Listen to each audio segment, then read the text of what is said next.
This is an unofficial, fan-made audiobook. All original stories are owned by Wizards of the Coast. If you are enjoying these stories, please consider subscribing to my Patreon over at patreon.com/voxoraculum for some special patron-exclusive content. Thanks. On with the story. Bathed in hallowed light, the infidels looked upon the impurities of their souls and despaired. The Book of Tal. Dearest Elspeth, it is quite natural to forget. Survival lies in forgetting. To remember all the things in perfect order requires so much attention and energy. Too much. That is the object of this missive to you, to alleviate the burden of either forgetting or remembering, as each robs you of the benefits of the other. Instead, let these words remain close to your heart. Sleep had not come easy to Elspeth since she arrived on Dominaria almost a week ago. She had rested, taken time to bathe in this lonely tower's facilities, and meditated by reciting her old nightly vows. But not even the steady patter of rain could usher her through the gate of dreams. To fill the listless hours between dusk and dawn, she'd drill in the grand hall of the tower, moving through the battle stances she'd learned as a squire in Valoron. When she'd first arrived on the plain, the hall was empty, allowing her all the space she wanted to swing her sword. But in a matter of days, the hall had become increasingly crowded with Saheeli's metal soldiers. Elspeth accepted command of this mechanical garrison at Teferi's request. It made sense. She had the most battlefield experience of any planeswalker in the tower. Still, these constructs were poor substitutes for real knights. What did they know of wounds suffered in another's defense, of prayers uttered on another's behalf to, well, some divine being? Nothing. Steel only knew steel. Elspeth positioned the spade-shaped blade of one of the soldiers, a construct that resembled an armoured bipedal beetle. Then she settled into first guard, holding a buckler she'd wrenched off of one of the soldier's arms. First guard to second. She swung a backhand sweep from the left, her blade clanging against her silent adversary, then returning up to her temple. Second guard to third. Elspeth swung again, bringing her sword back down, the blade so close to her ear that she heard it sing. Third guard to fourth. Arcing her sword high once more, she tapped the metal soldier's head. Fourth guard to fifth. Finally, she brought her sword down in a hard chop, sweeping the point of her blade behind her. Acceptable. Now do it again. 1, 2, 3, 4, 5. Again. Faster. 1, 2, 3, 4, 5. Not fast enough. Do it again. 1, 2, 3. Elspeth stumbled, her sword falling from her grasp and clattering to the floor. Exasperated, she threw the buckler as hard as she could across the room. There was once a time when she didn't have to think about how to fight. The motions were grafted onto her muscles, engraved into her bones. No extra thought necessary, no hesitation conceded. But after all her experiences on New Capenna, her movements had felt sluggish, her sword arm shaky. Your trinket, said a soaked wren, stepping in from the rain. Seven, the dryad's partner tree, also dripping wet, held Elspeth's shield out for her. Thank you, Elspeth said curtly. She took the buckler and retrieved her sword, then resumed her stance opposite the metal soldier to start the sequence again. Wren hovered, watching her. Is there something you need? Elspeth asked. You inhabit two melodies. How is this possible? What do you mean? Every being is part of a song, said Wren. A melody that contributes to the whole. But you, there are two melodies in you. One is a single note, constant and unerring. The other is cleft, an aria throttled midway. She began. You must be mistaken. There is no mistake. It is as if you live two separate lives, one in light, one in shadow. You're wrong, snapped Elspeth, slamming her sword back into its scabbard. Very well, Wren said, Seven obliging by stepping away to give Elspeth space. Elspeth grimaced. She hadn't meant to be so short, but she disliked the way the Dryad proclaimed things about her, as if a handful of days was enough to dissect her soul. Wren, forgive me, Hold, said Wren. There's a disturbance in the rain's rhythm. Someone is outside. Elspeth unsheathed her sword and approached the massive entrance at the front of the tower. She rued the existence of such an open throughway into the tower's interior. A drawbridge would have been tactically superior. A barbican with a moat, even better still. Anything to bar the way of an advancing army. Can you tell how many? Elspeth asked. 2, human in size. 2 people was no invasion force. Nevertheless, Elspeth erred on the side of vigilance. Wake the others, Wren. I'll investigate. We will go out together. I suspect the noise will act as a suitable alarm. Elspeth and Wren marched into the rain past the courtyard, down the shallow scalloped stairs, and onto the stone pathway which had been reclaimed by the grass and dirt. Show yourself, Elspeth yelled. Who is out there? No answer. If there was any danger, Elspeth didn't want to take any chances. Stay close to me, Wren, said Elspeth, casting a light spell onto her shield. Then, with the tip of her sword, she scratched a circle around Wren and herself, speaking a word of power. At the first sign of aggression, she could empower the circle to ward against any hostile magic. She shined her shield out into the darkness, revealing 2 figures approaching. They stepped forward, without weapons drawn, without a threatening gait. Not only that, but Elspeth could feel the presence of magic, evidenced by the faint green glow surrounding the figures, as well as the subtle tug of planeswalker sparks. Were they friends or foes? Elspeth held her sword fast. She'd be ready either way. When the figures were only a few feet from the circle, one of them, a woman with fiery red hair, raised her hand and called out, Are you Elspeth? Solid, constant, loyal. Commitment in a squire is commendable, especially when skill is lacking. More than once you chided Iran on his handling of a blade. You knew that he could never be a true knight of band. Strong of arm, good for a few well-placed sword blows in an arena. But a member of the sigilled caste, he'd never be worthy. You let him take to the battlefield anyway. No wonder he fell. The boy playing at being a man. When you brought him back with your healing magic, he looked upon you as a hidden goddess. You've given us hope, he told you when you visited his recovery bed. I trust you. And why not? Mentors do not forsake their charges when they need guidance the most. But you did. You cast down your sword, discarded your armor, denied your duty. These days, he spends his mornings hobbling down the pretty garden paths of the monastery he serves at. The pain that racks his body is nothing compared to the emptiness in his soul. He has finally learned your true lesson. Do not hope. It is not for you.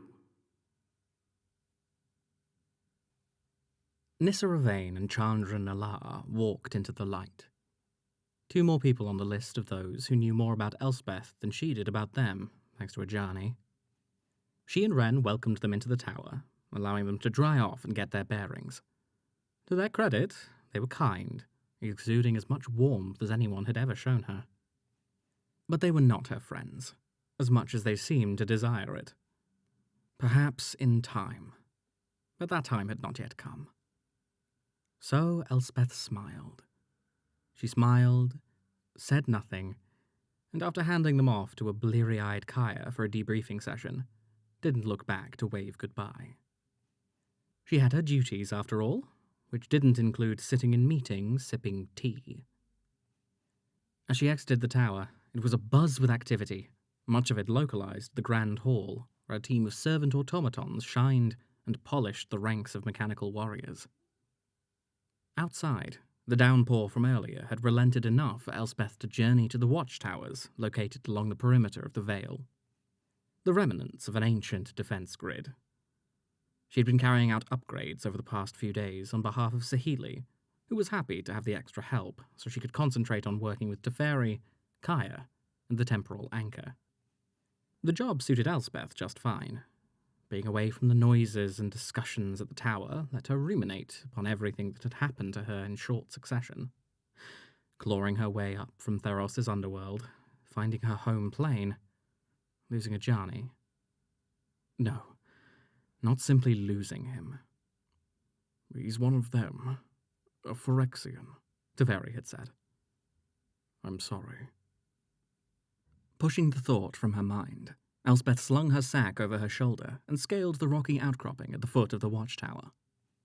She rested briefly when she reached the stone rungs carved into the side of the tower itself, then climbed all the way up and over the railing onto a small ledge at the very top. At the center of the covered platform were the remnants of a turret that once fired harpoon-like projectiles at any intruders within range. Now, only its base remained, a heap of crumbling stone. Elspeth pulled a steel-clad cylinder from her sack, then turned to give a couple of swift kicks to the old turret, toppling it easily.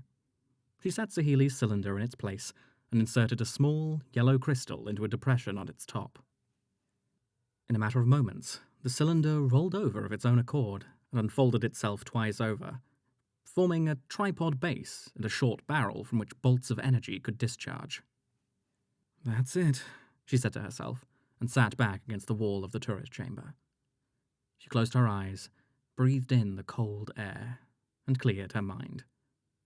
Out of habit, she began to recite the prayer of Asha, Bant's guardian angel. "Stray not into sin," Elspeth began. Then she stopped. No matter how hard she practiced, no matter how many mantras Elspeth recited, Asha had no obligation to heed her. Elspeth had thrown away her oath when she deserted Alara. And what of her other patron, Heliod? A petty tyrant, a malefactor and murderer unworthy of her devotion, now deservedly chained to a rock in Theros' underworld. Other gods waited in the wings. Sarah, right here on Dominaria to name one. All promising favor for faith. And that was the problem. What faith do I have to give? Everything I love is gone. Everyone gone. Nothing to believe in. Then she remembered that wasn't altogether true. There were some left. Koth was alive. Vivian had proved herself a true friend. And then there was Giada. She wondered if Giada could see her now, somehow. If there was any chance. "You told me I had everything I ever needed," Elspeth said quietly. "But the Phyrexians, all they do is take and twist and destroy until there's nothing left of you but hate and despair. I hate them so much for what they did to Ajani. You said my failures don't define me, but when I lay my head down to sleep, all I see are those I wasn't able to protect." If Giada heard her, she didn't answer.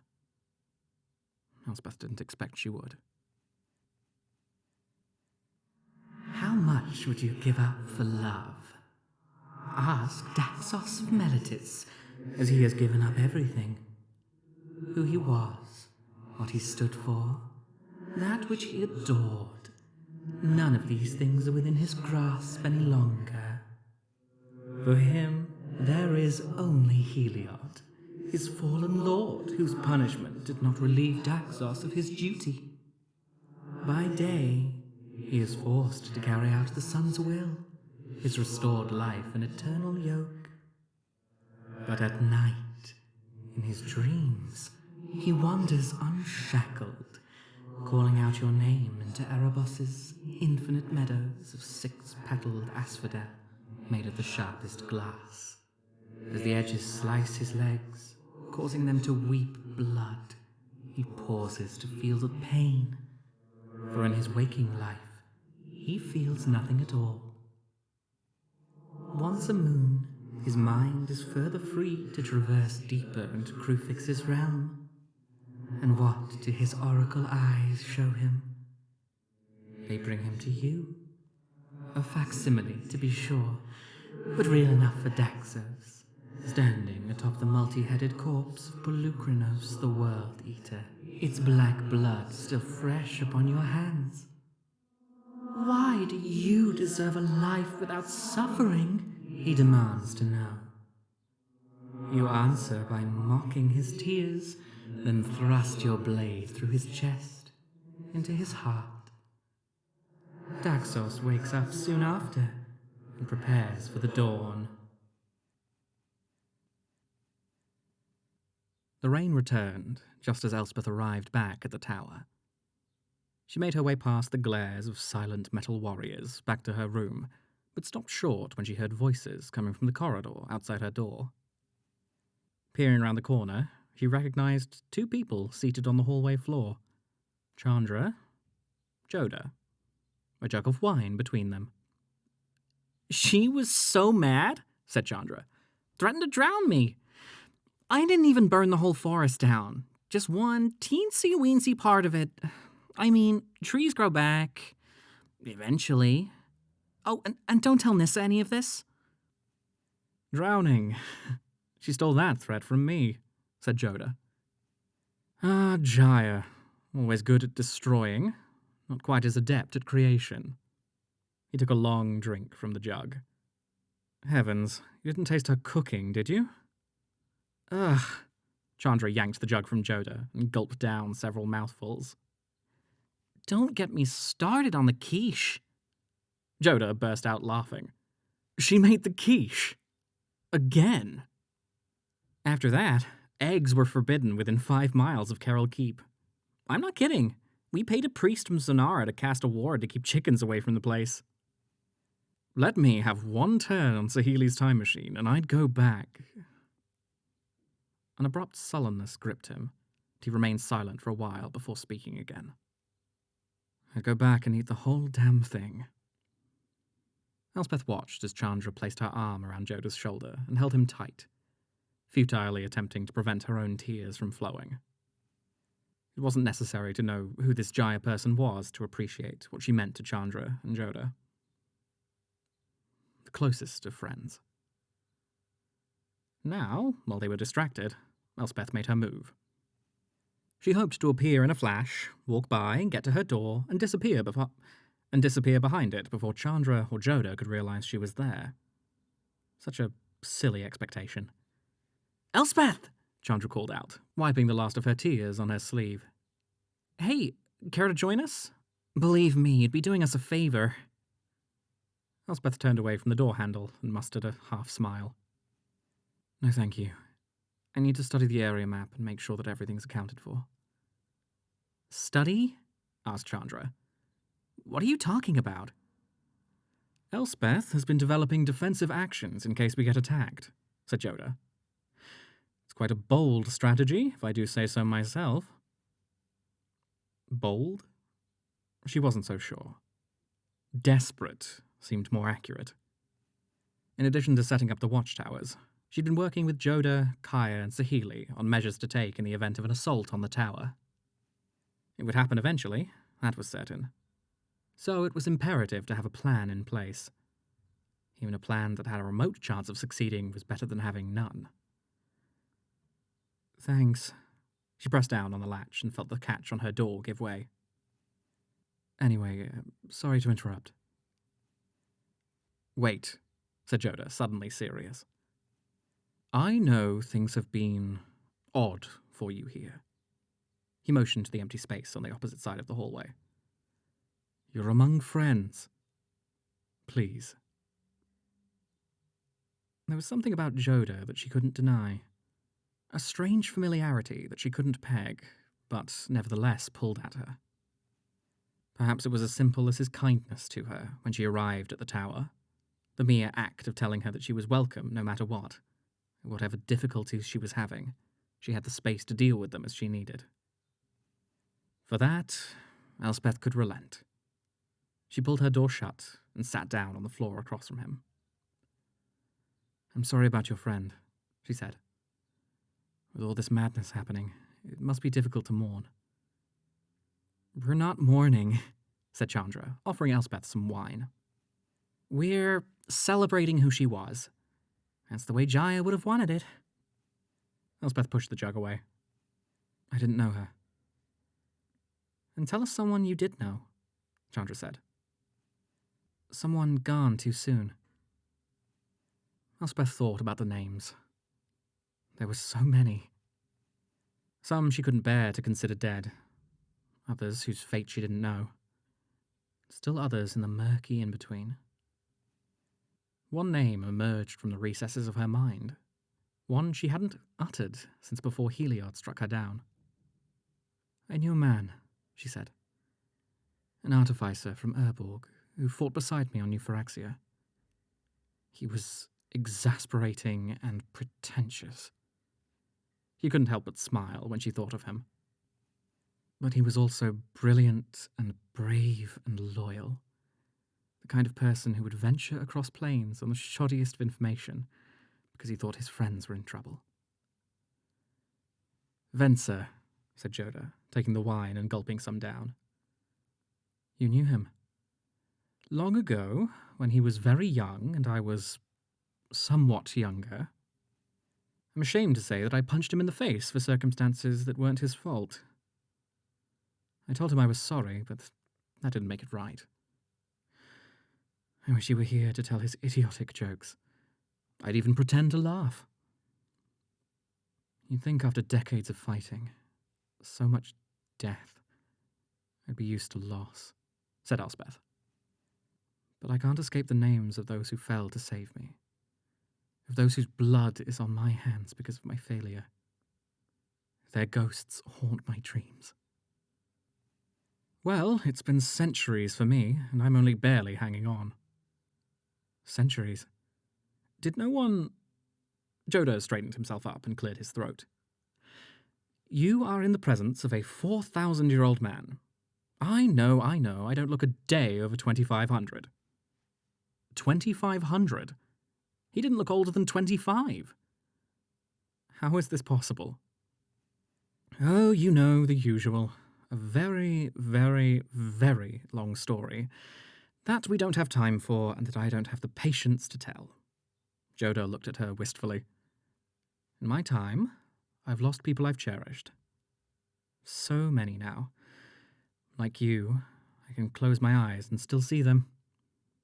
So it doesn't get easier." "No," he said. "Not if you let yourself love." Chandra wrested the wine jug away from Joda and raised it. "This is a celebration, right? So we toast. To Venser, to Jaya, to Gideon, and—" Her mouth hung open with one final name. One that Elspeth didn't even have to guess. Ajani. "It's okay," said Elspeth. "You can say it." No, it's not," said Chandra. "We're going to save him. And after we do, we're going to torch every single one of those Phyrexian bastards on any plane we find them on. You have my word on that."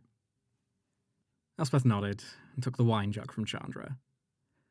"To Venser, Jaya, and Gideon. To the ones we've lost, and the courageous yet to fall. Till all have found their place." "Can constructs dream? Calyx, if he knew the word dream, would tell you he can. But what does the marionette dream of when his strings are cut, when the hands that direct his actions are taken away? The answer is simple. He dreams about his quarry, dictated by Clothis, his life consumed with the pursuit of Elspeth Tyrell. Plane to plane, haunt to haunt. He will never stop chasing you. Not when he's awake, not when he's asleep. You see, Calyx must sleep to regain his strength, and when he sleeps, he dreams. He dreams of the battles you fought, studying every move you used against him to devise the perfect counter. The man who is not a man can aspire to that, being perfect, realizing his purpose. But he is more than a puppet, you see. He also fears his own success. Once he has you, once he drags you back to share Heliod's doom as fate dictates, what is left for him? What is the essence of Calyx once his aims are fulfilled? He knows the answer, and is terrified of it. Not even an agent of fate can evade destiny. The Phyrexian attack came in the dead of night. Elspeth was still fastening the straps of her armor as she ran through the hallways of the tower. Every other second, an explosion rang out, reverberating off the walls so each crash sounded like it was right on top of her. Reaching the door to Sahile's workshop, she burst in without announcing herself. The temporal anchor hissed and rattled. Sahile darted back and forth, bending and twisting parts of her machine with her metal-smithing abilities to keep one step ahead of it shaking itself apart. Casting a violet haze onto the entire scene was Kaya, struggling to maintain her ghost form magic over herself and the coffin-shaped chamber that housed Teferi. "We're under attack," Elspeth shouted. "Please tell me you've got what you need." "Not yet," Sahile said, barely catching her breath. "But Teferi's so close. If we shut down now, we won't get another chance at going back. Please, we just need a little longer." It was happening. Elspeth closed her eyes, and for a moment all sound drifted away. She remembered what she said to Teferi. If the Phyrexians are still on this plane, it's only a matter of time before they find this place. You will need someone to defend you if that happens. If they track us down. Now they'd done just that. She tightened her buckler onto her arm and fastened the snap that held her sword in its scabbard. She felt for the small flask of halo slipped into her belt pouch. Then she took a breath. It's time. "Bar the doors when I leave," she ordered, then ran back the way she came, faint shouts and clatter accenting every deafening boom. When she arrived in the grand hall, Ren and Nissa were already there, watching out one of the cathedral-like windows at the watchtower turrets, firing bolts of blue-white energy at a dark shape floating below the storm clouds. "What is that?" Elspeth asked. "A skyship," said Joda, stepping out of a magical portal and into the chamber. "Look, there, are Thopters." The Thopters, visible only by their running lights, streaked into view headed toward the skyship. Everyone watched as the Thopters buzzed around the shadow like so many gnats, flinging explosive charges that only succeeded in revealing what they were dealing with. Not so much a ship as a floating monstrosity of tapered horns and jagged spikes. The vessel kept itself aloft by sails that resembled scaly, bat-like wings. Slowly, it changed its trajectory to aim its keel downward, aligning with the central tower. The turret fire intensified as the ship descended, only for the watchtowers to stop firing one by one.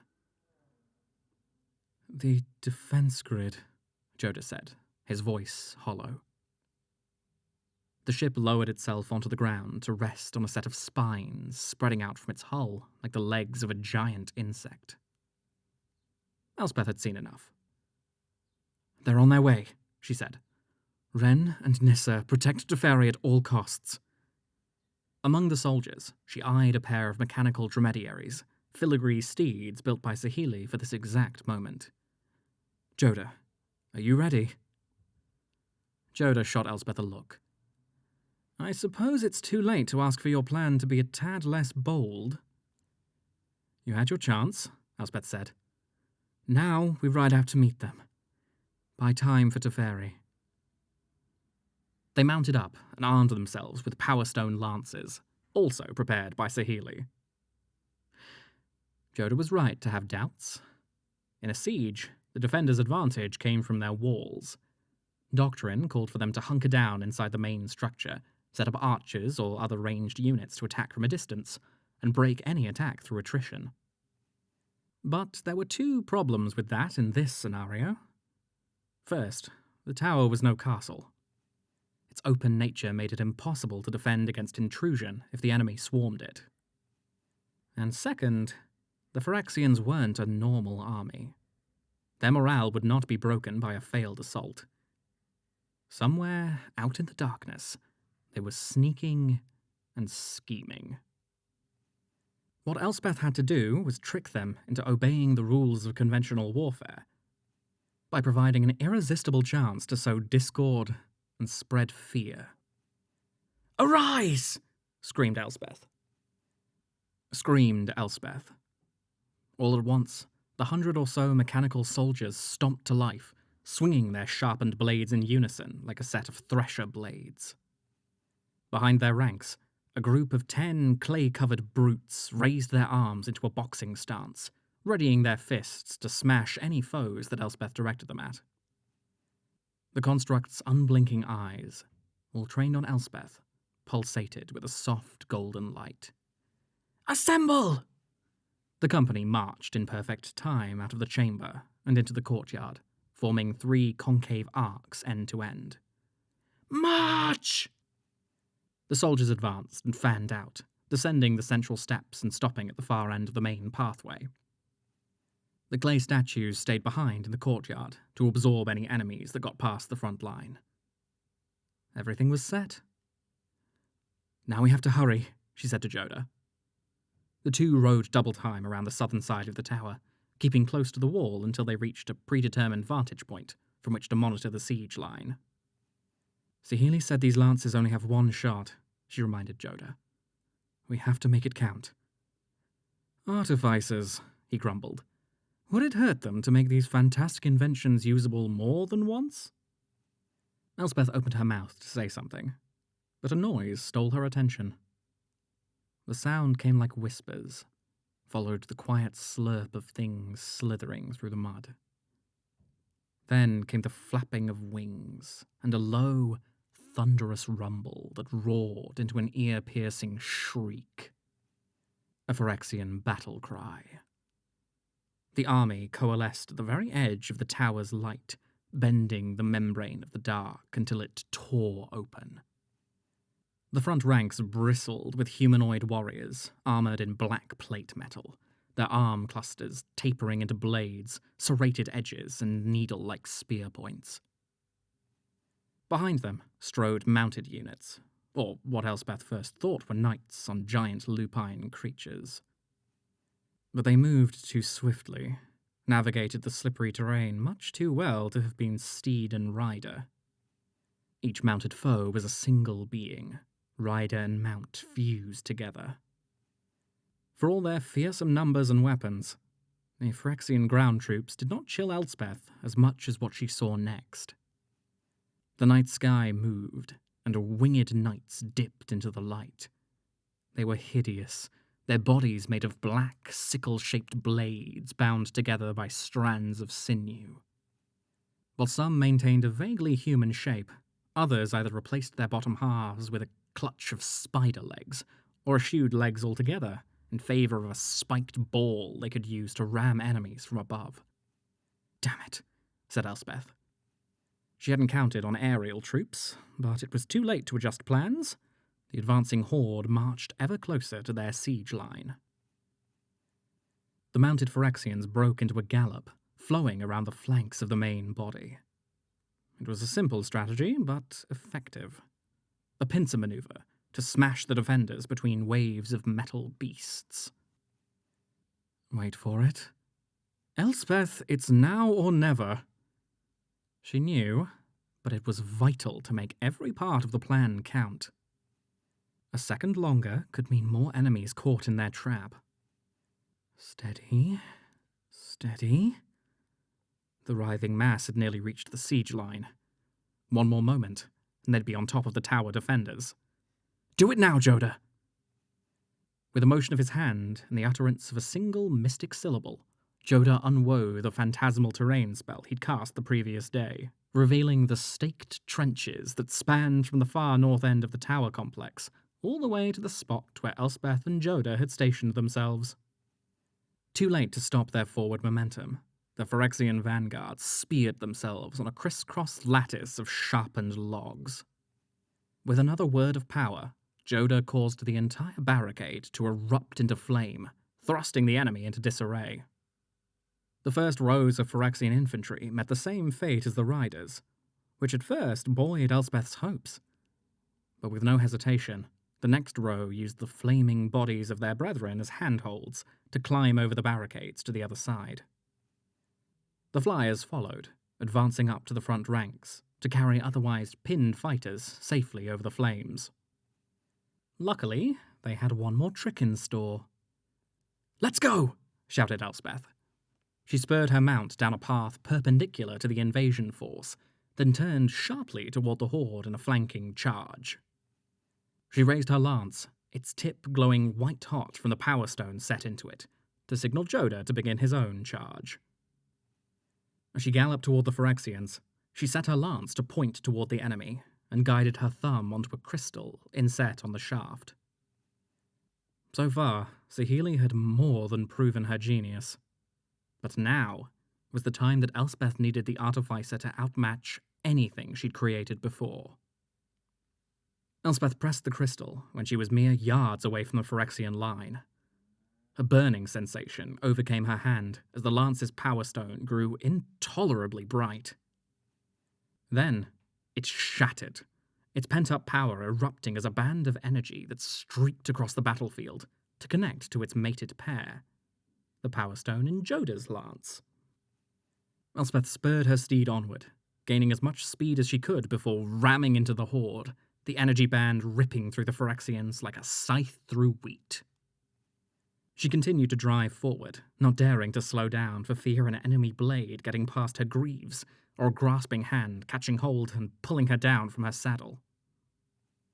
Elspeth reached the other side of the throng, decimated Phyrexians in her wake. She wheeled around, waited for the all-clear from Joda on the other side of the field, and then stormed back into the fray to cleave her way through more of the enemy. She took a moment to look over her shoulder at the siege line. The automatons were holding their own, swarming small clusters of enemies and shredding them before they could counterattack. The few Phyrexians that had broken through the front line made the mistake of attacking the clay statues directly, resulting in their limbs being stuck inside the statues' malleable exteriors. Elspeth had turned her attention back to finishing off more of the Phyrexian infantry when she caught sight of a winged knight swooping down from above. She deflected the blow away from her head, but it still succeeded in toppling her mount into the dirt.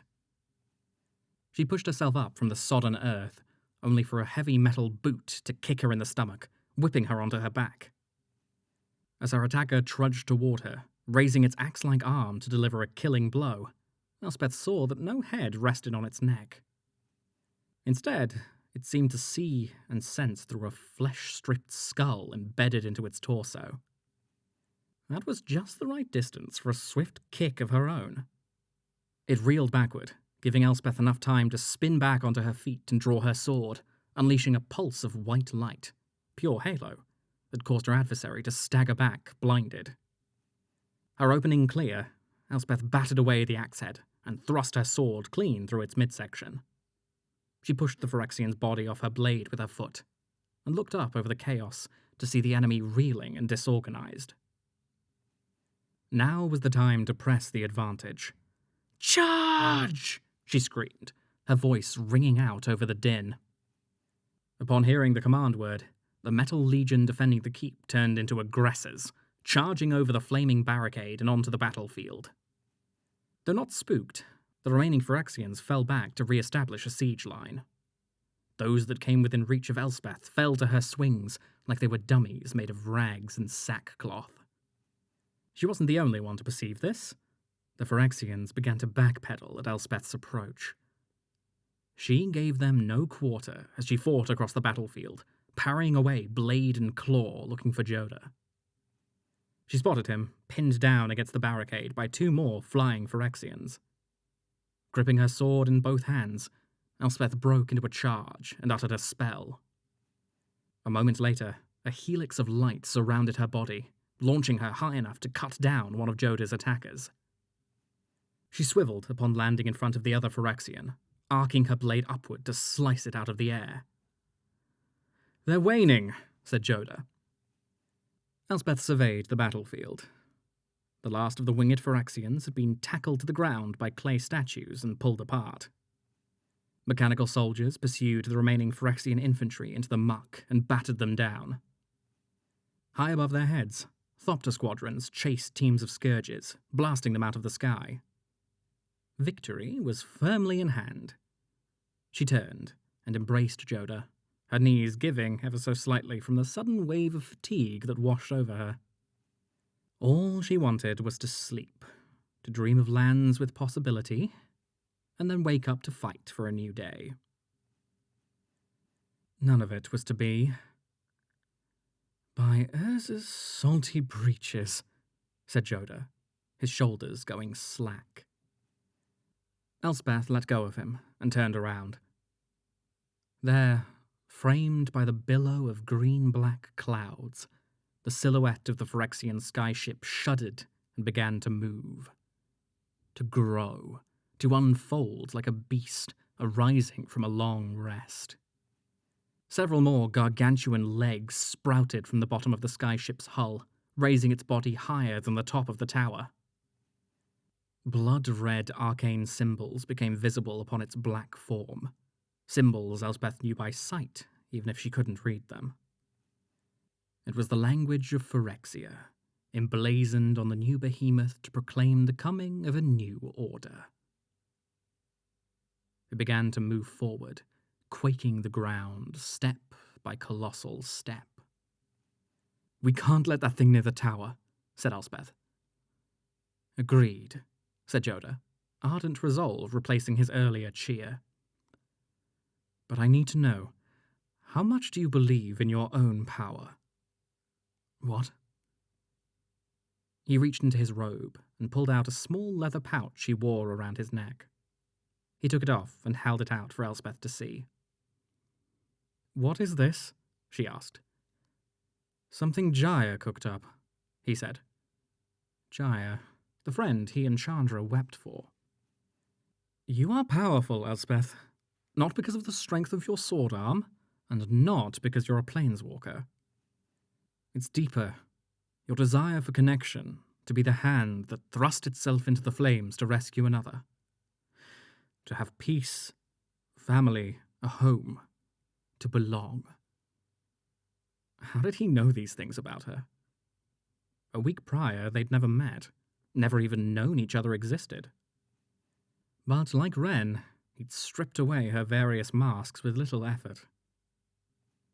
No, she wasn't a knight of Bant, nor was she Heliod's champion or New Capenna's vengeance. She was only what was left. Elspeth Tyrell. I don't understand." "I told you, I've been around a good long while, and in my time I've dealt with many mages, some with more affinity for certain magics than others.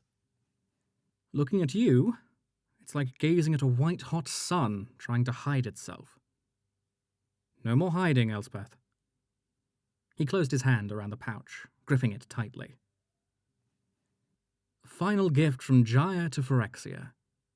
Chandra would be the natural choice, but the very first thing I learned about magic is that fire and light are not so different. You can help me cast it." "What must I do?" she asked. "Follow my lead." They wrangled Joda's steed, jumped on and sped toward the Phyrexian beast.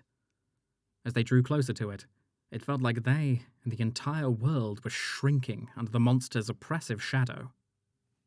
The elation she'd felt only minutes before had evaporated away. What were they to it but specks of dust? What could she and Joda do to even slow it down? They continued riding until they were nearly underneath it. Joda hopped off the saddle and extended his hand to help Elspeth get down. The red glow from the Phyrexian sigils dimly illuminated the spot of muddy, slimy earth where they stood.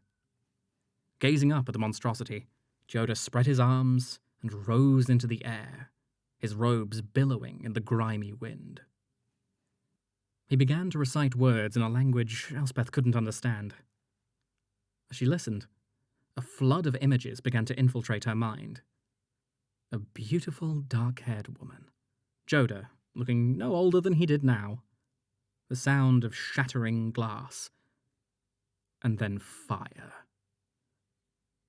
"Let go," he said, his voice tapped into her mind. "Let go of your anger, your pain. Let go of your ghosts. They will haunt you, but allow their pleas to fall unheard for now. Stretch your consciousness past them, past the ground, past the sky, past all the boundaries of your waking life." Elspeth did as Joda instructed. She closed her eyes and recalled the rolling plains of Bant, the golden grain fields of the Guardian Way outside of Meletis on Theros. No, not just imagination. Somehow, she was there, in both places at once. Further she reached, so far that she could feel herself slipping. She was no longer so much Elspeth alone, as she'd become everything. Her eyes shot open. She found herself at the heart of a torrent of energy surging through every part of her body. "Now bring it all back inside you," Joda said. "Root it as deeply as you can until you can no longer contain it." Elspeth willed the storm into her heart, into her soul. The scorching energy began to tear her apart. "Focus, Elspeth. Choose the one thing in your life that gives you strength, gives you purpose. Channel your entire being into it." Ajani. Part of her wanted to consider him dead and gone. At least he'd be at peace. But another part of her needed him here. Needed there to be a chance of saving him, like Chandra insisted. Because he was the one. That one person in her life who could give her hope, lend her strength. Home is duty. Family is those you choose to defend. You have always had everything you ever needed. Now Elspeth understood what Giada was trying to tell her. What Teferi beseeched her to do that first night after arriving on Dominaria. Her duty wasn't only to protect others. She needed to allow herself to be protected by those whom she loved. Her family. To trust them. Just like Ajani trusted her to rescue him. She would do it. She would bring him back. She would believe. A column of radiance poured out of her, blasting upward toward the sky, surging over Joda in scintillating coils of power. She was connected to him, to Jaya's spell, her energy igniting a maelstrom of swirling, brilliant light around them both. She and Joda were consumed by the blaze, becoming one with the storm. United, they willed themselves to expand wider and taller than the Phyrexian behemoth, melting it into slag and ichor before vaporizing it in a glorious whirlwind. Then the light vanished. She dropped to her knees, once again Elspeth Tyrell. The ground against her palms was warm and dry, cracked. She craned her neck upward, seeing no trace of the giant Phyrexian beast. The cool, soothing rain fell onto her face. Names are but labels that soothe us into thinking we have knowledge, and by extension, control. New Capenna, Old Capenna? No matter. You must understand, dearest, that your masters in the asylum were in pain too. They were not Phyrexians, so much as they were your neighbors, your families who found salvation in the oil, who desired to be reborn as voracious membranes, lashing villi and flailing flagella bound in perfect metal. You didn't know this, and neither did Boy. Remember Boy? Oh, he had a name. You never asked him. It's too late to know what it was. You devised quite the plan, you two, hatched amid the baleful ravings of your jailers. You thought you could hide among the cadavers, tuck yourselves into blankets of flesh and offal, and wait until those remains were tossed into the rot heaps outside your prison. What you did not know is that your captors loved that gore, that the reek of viscera was a cloying incense, obliterating their memories of fresh wildflowers, baking bread, the salt of the ocean, their old names, the things they loved. That is how they caught you. You hid exactly where they would look. They chained you with every intention of grafting strips of your flesh onto their bones. Thanks to your planeswalker spark, you escaped. But Boy wasn't as fortunate. You can imagine how they reacted. Understand that he was not dreaming when his fate befell him. What they did smiling. And afterward, there was no Boy left. Only Phyrexia. "Elspeth!" she heard Joda call out. Searching around, she found him sprawled on the ground, barely able to move. "I can't believe that worked," he said, his breath laboured. Elspeth pulled Joda up to his feet, allowing him to lean on her, and together they shared a moment of silence, gazing back at the tower, its gentle blue glow calling them back home. "You did it," he said. "We did it," said Elspeth, her arm around Joda's shoulder. "You, me, and Jaya. I wish you could have met her. She would have really liked you. Or hated you. Bit of a coin flip, really." He smiled. "I know she'd be impressed, either way." Suddenly, bright blue-white flashes brightened the sky by the tower, followed soon after by thunderous peals. For a moment, Elspeth thought lightning had struck the tower or its environs, but she couldn't trace any fork back up to the clouds. No, the blasts were coming from ground level. "The tower is under attack," said Elspeth, her stomach sinking.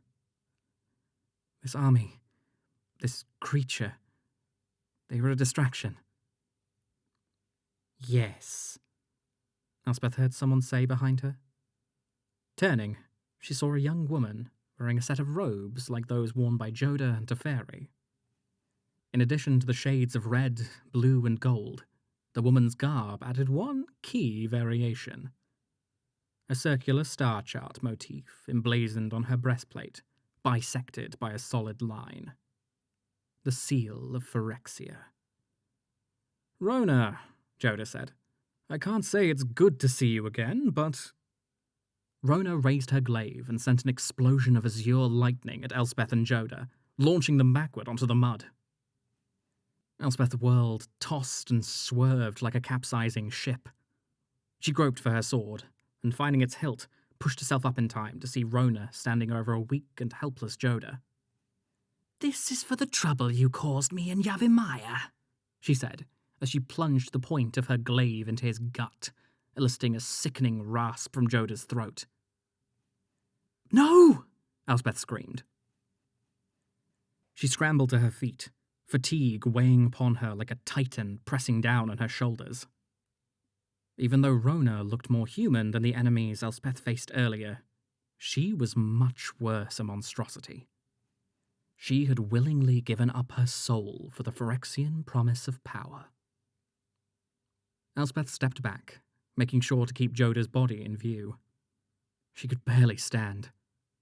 Joda's spell had left her near collapse, unable to collect herself enough to cast spells or planeswalk. All she had in the moment was her sword, which she could barely lift. With uncanny quickness, Rona leapt forward, swinging her glaive at Elspeth's midsection, an attack that should have been easy to parry. But all Elspeth could do was flail her shield arm out to bat the glaive away. Rona went in for a second lunge that Elspeth barely dodged. "I won't surrender," said Elspeth. Rona beamed. "Good." She was playing with Elspeth, as a torture master would tease a prisoner with the faintest hope of freedom. "Cooperate, and everything will be fine." Elspeth took stock of the distance between her and Rona. Rona had reach, along with every other advantage in this duel, save for one.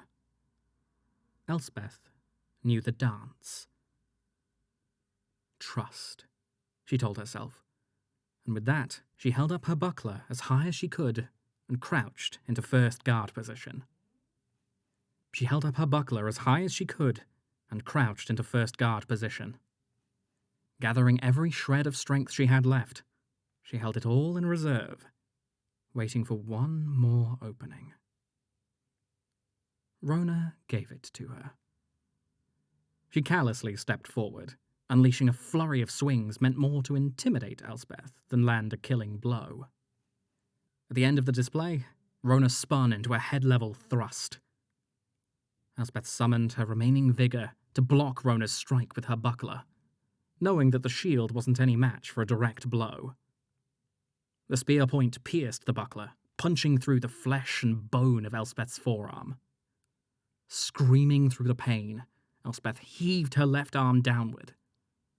Fifth guard to second, wrenching the glaive free from Rona's hands and burying her sword deep into Rona's shoulder. Both went down, Rona in a heap, and Elspeth onto her knees. She looked over at Joda, lying motionless. Not too late, she thought, her head swimming. Halo. With her free hand, she felt for her belt pouch.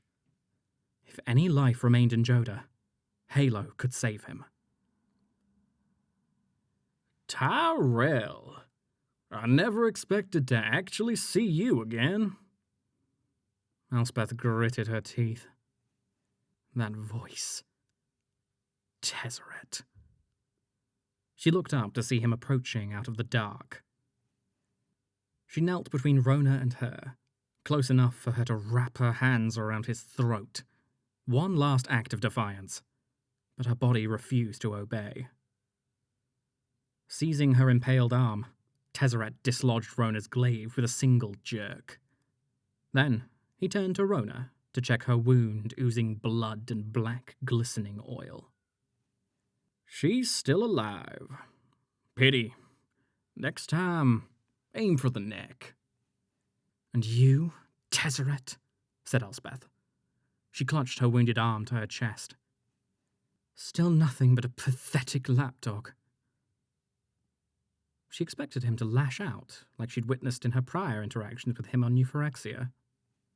But instead, Tezzeret merely shook his head, pointing back at the flashing detonations back at the tower.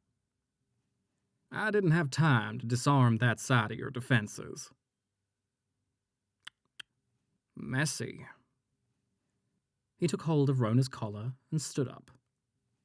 Whatever efforts your cohort are engaging in will be stopped and destroyed before morning. There's no avoiding it, but you need not share their fate. I suggest you take this opportunity to find somewhere remote and disappear. I'm going to stomp your Phyrexian masters. And then I'm going to kill you. he said, hoisting Rona up onto his shoulder and picking up her glaive. If you're thinking of striking out at me now, I'd advise against it. In your weakened state, I would assuredly win. Besides, tending to your dying companion is a better use of time, don't you think? Why are you sparing me? Small cracks, Tyrell, he said. That's how even the mightiest edifice begins to crumble. He bowed his head in what Elspeth could only guess was a twisted gesture of respect. May this be the last time our paths cross. Then he walked back into the dark. Exquisite ends are the most beautiful. So let this missive end with unctuous splendor, with tooth and edge, undulating muscle and slick ichor. It truly is a sight, your Phyrexia. A land where nightmares can have nightmares. The grand Cenobite, she has the sweetest of them all. Such horrors to tease from her mind, and such visions to implant. Starting with you, the fearsome lady in white, who has defied even death to have her vengeance. There are so many things to say, dearest, but the most appropriate is this. Thank you. There is a new purpose for my work, all because of you. So when you are alone, in the dark, remember there is one among countless planes that has you in mind. You will always have your most dedicated admirer close by. Yours, always, Ashiok. A special thanks to all of my patrons, especially Owen Griffin. Thanks for listening and for your continued support.